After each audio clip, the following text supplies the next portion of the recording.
épocas de tantos desencuentros, fracturas y grietas, nos preguntamos si la grieta, el nombre del libro de Esteban Dómina, también existió en la historia, ¿no? En otros tiempos, y por eso está con nosotros en Mi Otro Yo. Buenas noches, uno de los historiadores más importantes de la República Argentina. Bienvenido. Gracias, Fabi. Muchas gracias por la invitación. Un placer compartir estos minutos. ¿Mariano Moreno era impulsivo, compulsivo, revoltoso? No, más era Castelli.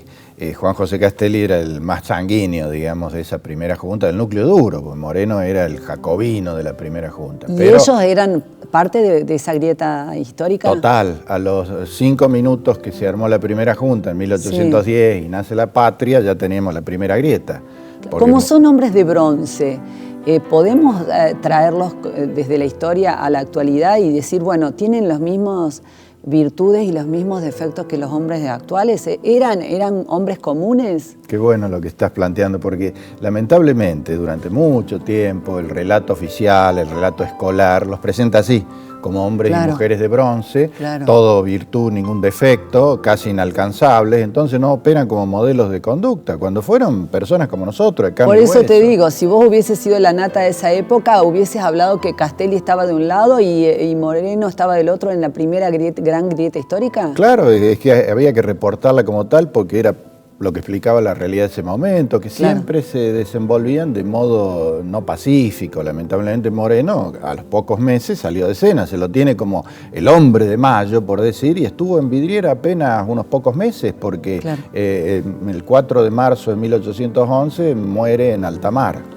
Claro, despachado. Envenenado, ¿no? Así dicen, algunos dicen mala praxis del capitán del barco, otros difícil, dicen, ¿no? Hacer un análisis de mala praxis en esos momentos. Claro, además no hay ninguna posibilidad de constatarlo históricamente, pero quedó flotando esa sensación, ¿no? En ese momento, ¿la lucha y la puja era por el poder o por el dinero? No, era yo creo por poder, era eminentemente político, quiero decir. Claro. Eminentemente político, porque en realidad la cuestión de las riquezas, no hay tantos registros de corrupción durante toda esa primera hora de la patria, pero sí mucho enfrentamiento. Pero a San Martín no se lo ve como un hombre, digamos, políticamente incorrecto, o un hombre impulsivo o luchador o peleador, y sin embargo logró lo que logró gracias, digamos, a lo que pudo hacer con la libertad que logró para los países, simplemente con eso. Sí, pero él también quedó atrapado por la grieta. ¿Sí? Porque, sí, la pasó mal San Martín, porque quedó en medio de la disputa esa de poder que estabas diciendo y pagó un alto precio por eso. Nunca olvidemos que San Martín muere en 1850 tras 26 años de autoexilio, porque se fue de la patria solo que había liberado. Pobre. No, San Martín felizmente tenía un entorno familiar, su hija, Merceditas, porque Remedios de Escalara murió muy joven, 2 nietas que eran la luz de sus días, y con una buena posición económica. O sea, San Martín no la pasó mal desde ese punto de vista.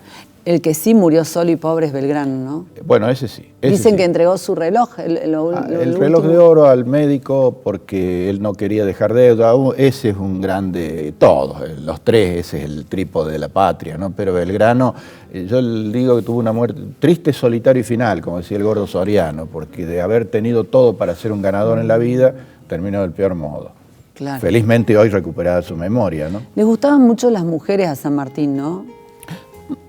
¿O a Belgrano? No, Belgrano también. Lo que pasa ¿Hubieran que sido denunciados en esta época? Y bueno, mira, Remeditos cuando se casa con San Martín de 34 años, tenía 15, 14. Mayor, 14, 15 años. Entonces hoy hubiera sido, qué sé yo, estupro, pero en esa época... José María Paz con su sobrina. Por ejemplo, con Margarita Weil, pero en esa época era así, se casaban muy jóvenes las niñas cuando estaban, como se decía en esa época, en edad de merecer, cuando podían ser madres. Si no, se quedaban para vestir santos. Para vestir santos, las solteronas, y bueno, y había que ponerlas a reproducir la especie rápidamente, por eso tenían una cantidad de hijos y había mucha mortalidad, ¿no? ¿Por qué pusiste ahí a Martín Miguel de Güemes? Porque es un grande que está en ese trípode. Yo siempre digo que ese es el podio de la patria. De la reconocido por los historiadores, no tanto por la gente.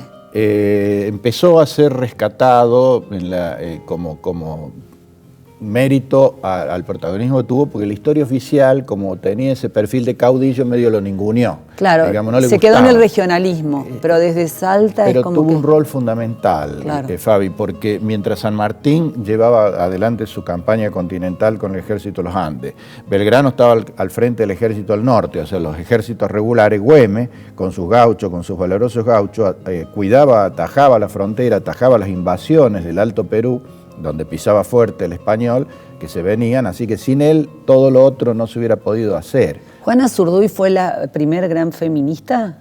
Y sí, y felizmente tenemos registro de la presencia de la mujer en ella, porque la mujer no está en el registro histórico, está ninguneada, pero estuvo presente en todas las horas y etapas de la historia argentina. Y Juana Zurduy fue a las órdenes de Belgrano, junto a Manuel Padilla, su pareja, un rol protagónico, dejó todo, igual que Belgrano, porque ella también venía de una buena familia, con buena posición, o sea, era como, entre comillas, no necesitaban meterse en esa guerra loca, y sin embargo se metieron y lo dejaron todo. Cosas que uno aprende de la historia, por ejemplo, te pregunto, ¿el sillón ese se merece llevar el nombre de Rivadavia? Lo que pasa es que Bernardino Rivadavia se lo tiene a Bernardino por el primer presidente argentino, porque lo designó en un congreso en 1826.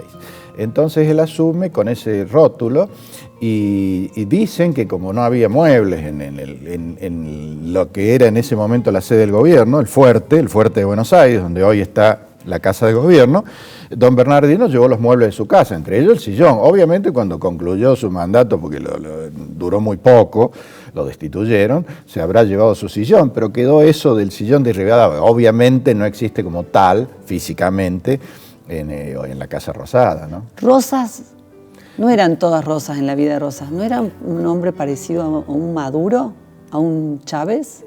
Rosas tenía un perfil de caudillo, de hombre, digamos... Pero autoritario. Sí, porque uno de sus principios de su larga hegemonía en el poder fue el ejercicio férreo de la autoridad. Pero también Juan Manuel de Rosas tiene a su favor, tiene la biblioteca dividida, salvo, claro. ¿Por qué? Porque salvo San Martín, Belgrano y no sé si algún otro, todo el resto de la galería de protagonistas tiene biblioteca a favor y biblioteca en contra. Y Juan Manuel también. Claro que tuvo, por ejemplo, puntos altos como la defensa de la soberanía, que hace que José de San Martín, el padre de la patria, le deje el sable. Claro. Rosas hereda el sable que acompañó a San Martín en toda su campaña continental, como premio, y después tiene los detractores, los que dejaron por escrito entre barbaridades como Sarmiento acerca de Rosas, ¿no? Acerca de Rosas. Sí, ¿no? Claro, el Facundo en 1845, en realidad presentado como una biografía de Juan Facundo Quiroga, uno de los caudillos más connotados de la época, es un alegato político en contra de Rosas, con lenguaje literario de altura, pero panfletario en esencia. Claro. Porque ¿Alberdi era un tibio?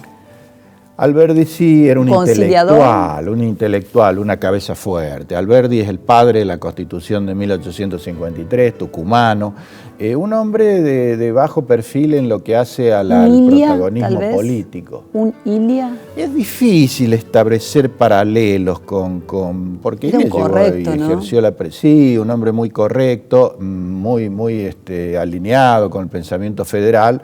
Bueno, también se enfrentó con Sarmiento en el debate ideológico, intelectual de su época, pero Alberdi tuvo a su favor que había un justo José de Urquiza, en ese momento, en 1853, que garantizó que sus ideas, la matriz de la Constitución Nacional, se pudiera concretar, porque Urquiza puso todo al servicio de esa causa, ¿no? Y Sarmiento un sabio.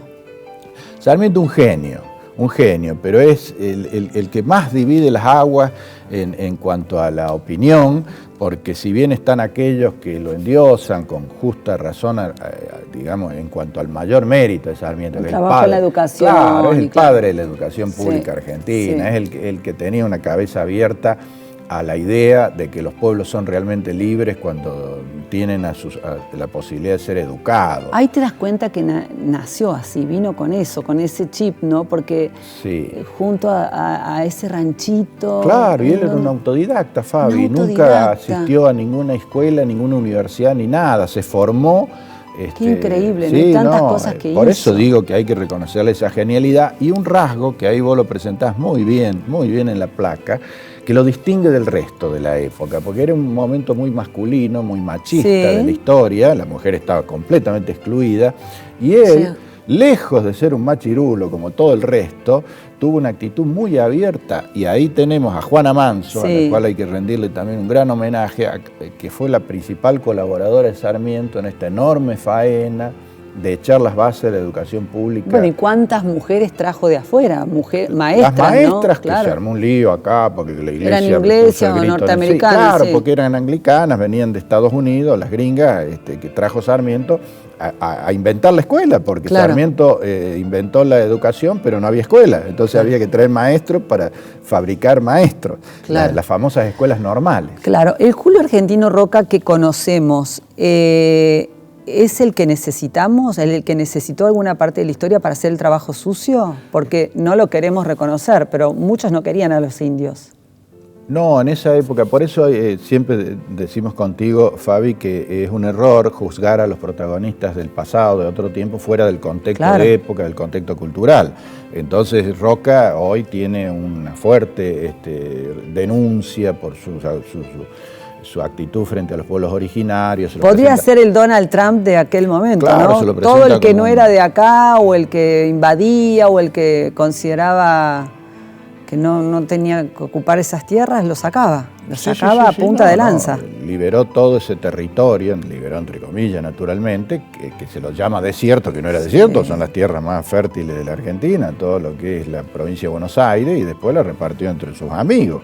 Pero lo cierto es que más allá de eso hay que rescatar en Julio Argentino Roca, que fue el eje de un momento histórico, el de la generación del 80, muy importante para la Argentina, porque la generación del 80 puso a la Argentina en el mundo, con la idea de la modernidad, en línea con el pensamiento universal de ese momento, con todas las críticas y el balance que cada uno puede hacer. Porque muchos pueden decir, sí, la Argentina en ese momento estuvo entre los países más ricos del mundo, pero los pobres acá eran cada vez más pobres porque la riqueza quedaba en pocas manos de la famosa oligarquía terrateniente y el resto la miraba de la ventana. ¿En este libro también hablas de los actuales?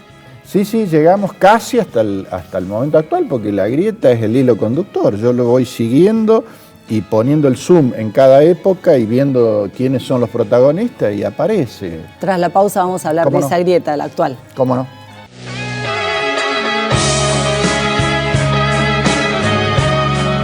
¿En la época de Irigoyen hubo grieta? Sí, claro, Irigoyen es un protagonista de la grieta. Porque Irigoyen es quien pulsea duramente con su tío, con Leandro Alem, contra lo que se llamaba el régimen, que era la última placa del bloque anterior, la de Roca. Roca era la figura central del llamado régimen conservador. Irigoyen, la figura disruptiva de la causa. ¿Qué carácter tenía? El peludo, le decían, es un tipo que nunca quiso exhibir su vida pública, hay muy pocas fotos de Irigoyen, casi no hay discursos, era un hombre de gestión personal, de vínculos personales, un constructor político, pero de bajísimo perfil. Y después vinieron Perón y Evita, los fuertes también de la historia, ¿no? Sí, claro, ese es otro momento disruptivo de la historia argentina, en 1945, cuando el peronismo ingresa a la política nacional y ocupa la centralidad, casi diría hasta hoy, con matices, con distintos protagonistas. ¿Él se valió de ella o ella de él? Porque era una mujer que venía prácticamente de un burdel, ¿no? Ella venía de muy abajo. Era bailarina. Hija natural, era actriz en realidad. Era actriz que remando. Él no la conoció como en una... Sí, la conoce en 1944, cuando el terremoto de San Juan destruye San Juan, se hace un evento en el Luna Park, donde concurre toda la farándula, digamos, y Evita va como una actriz, no era actriz de primera línea, la primera línea de la actriz era Libertad Lamarque, ella era segunda línea. Es más, dicen que ella hizo que Libertad Lamarque desapareciera de... Y así dicen, Libertad Lamarque la pasó mal junto con otra figura y a su vez ella, digamos, bancó, entre comillas, a otras figuras como Fanny Navarro, que se consagraron en esa época. Sí, había una figura muy cerca de, según leí, de Evita, que tuvo mucha injerencia en su vida pública y que estaba entre sombras, su hermano, ¿no? Bueno, Juancito, el hermano, sí, ella... No era muy limpio.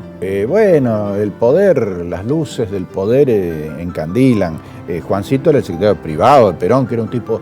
Perón era un tipo muy moderado, muy sobrio, muy ajustado a las costumbres militares, así en cuanto a su vida privada. Y Juancito era todo lo contrario, todo lo contrario. Por lo tanto, lo metía cada 2 por 3 en problemas. Juancito termina en un suicidio, luego que se muere su hermana, Evita, que todavía hasta hoy da tela para cortar, como muchos sostienen que en realidad no fue un suicidio. Pero bueno, eso quedó ahí. ¿Querría haber tenido hijos con Evita? Perón? No tuvo. Perón no tuvo hijos. No tuvo. Parece que no podía. Parece que no podía, incluso hasta la última mujer esta que argumentaba que era hija, bueno, el ADN dio negativo. Evita, recordemos, Fabi, era la segunda esposa, ¿no? Claro, la primera, María Aurelia Tizón, había muerto y casualmente mueren de lo mismo, de cáncer de útero, las dos, una cosa...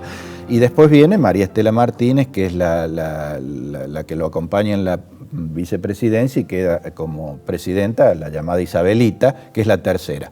Pero con ninguna tuvo hijos y Evita tampoco tuvo hijos con otra pareja. Alfonsín es otra figura fuerte, ¿no? Muy fuerte. Pero que él aportó a que se cerrara la grieta, ¿no? Alfonsín expresa con la mayor fidelidad el momento, el clima de época, el momento político. En 1983, el 30 de octubre, cuando don Raúl Alfonsín gana las elecciones, el peronismo quedó de cama, porque el peronismo venía invicto, nunca había perdido una elección. Entonces costaba entender cómo fue esto de que don Raúl Alfonsín, que era un político de raza, pero no un líder en ese momento, ganara esa elección. Y yo sostengo que es porque expresó mejor que nadie.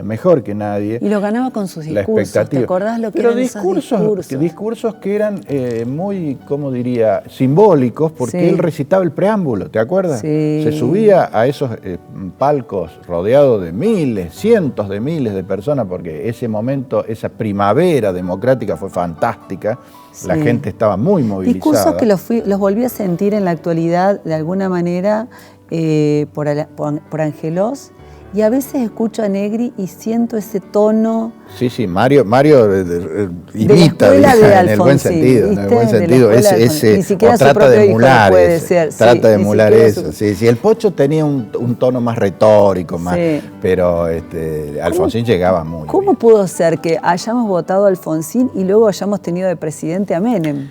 La polaridad absoluta. Sí, dos perfiles que no tienen nada que ver, pero que expresan, otra vez, son quienes mejor representan el momento histórico, el clima de época.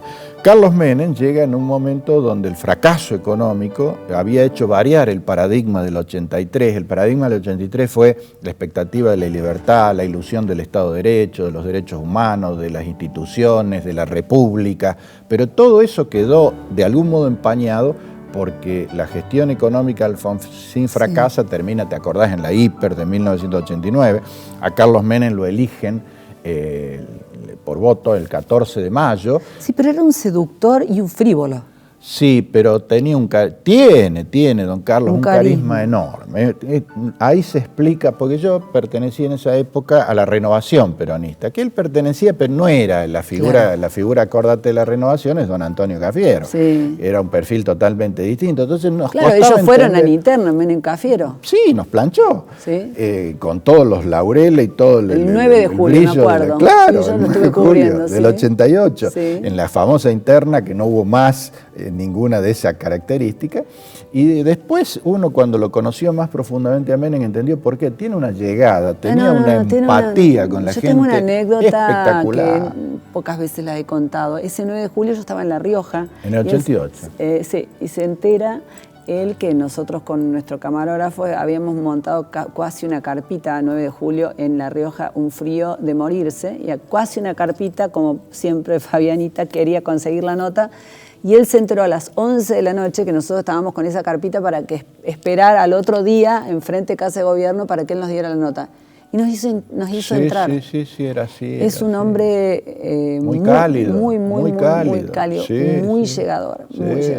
Por eso te envuelve con sus palabras y con su halo, ¿no? Es otro perfil, un perfil muy particular. Bueno, logró estar 10 años y pico en el poder, 2 presidencias simultáneas. Con Alfonsín prohijaron la reforma de la Constitución, ¿te acuerdas? Con el Pacto de Olivos. Hubo uno más vivo que él, Néstor Kirchner. ¿Por qué más vivo? Y porque logró ganarle la elección con tan pocos votos, ¿no? Bueno, con el apoyo de Duhalde, el que inventa, digamos, en ese momento esta circunstancia que estás mencionando.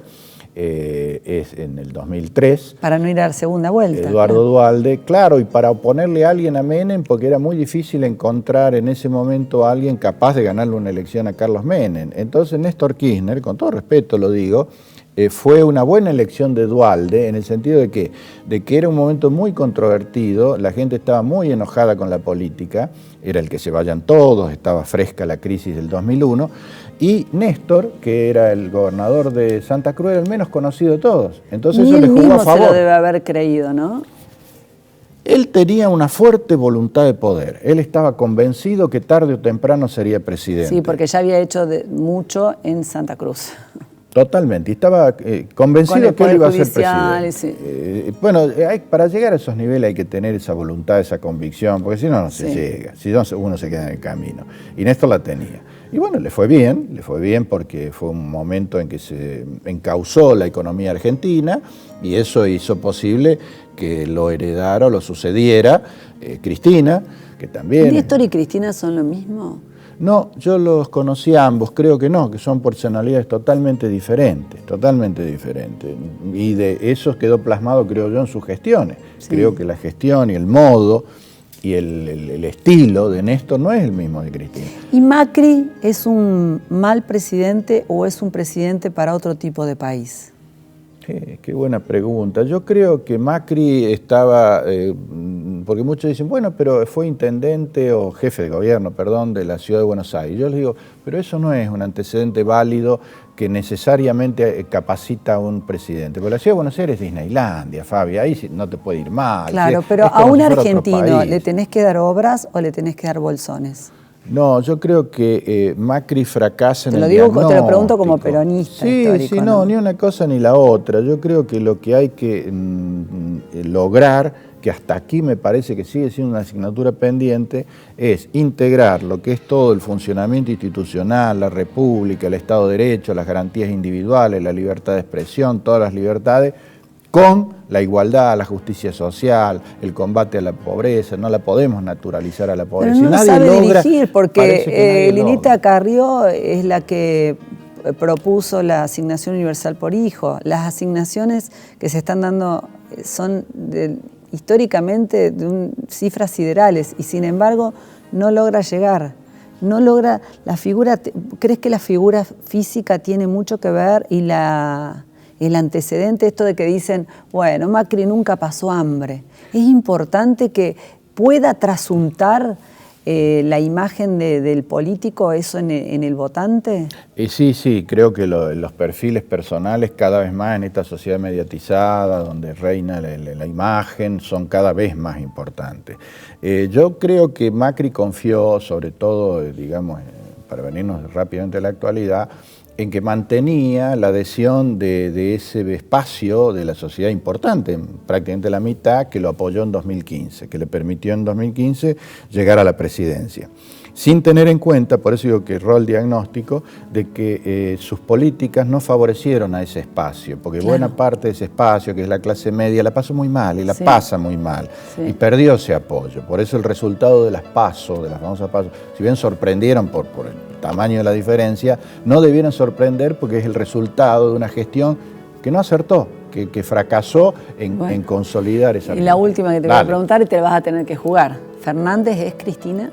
No, también los conocí a los dos, pero creo que... Fernández sin Cristina no es Fernández. No, naturalmente, además, ¿cómo va a ser si llega a la presidencia es porque Cristina permitió que fuera el candidato de este espacio. ¿Y cómo va a ser para...? Bueno, eso es lo que viene, está para muy lindo. Funcionar sin la Cámpora.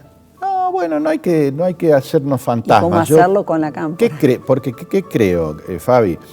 Rápidamente, que la agenda de lo que viene, que es muy complicada, es la misma para cualquiera. Entonces, ya sea Fernández, ya sea quien sea, probablemente todo indica que sería Fernández, lo espera la dura realidad, que es la única verdad. Así que más allá de sus gustos va a tener que operar fuertemente para superar ese obstáculo, ¿no? Bueno, para saber más de todo lo que me dijiste que fue tan Está interesante, me voy a poner a leer hoy mismo este libro. Dale. Esteban Dómina, La grieta, historia de los desencuentros argentinos. Bueno, podrías haber hecho 5 tomos. Sí, pero preferí eso para Arrancaste con este. Sí, para ponerlo al alcance del gran público, que es lo que uno quiere. Gracias, Esteban.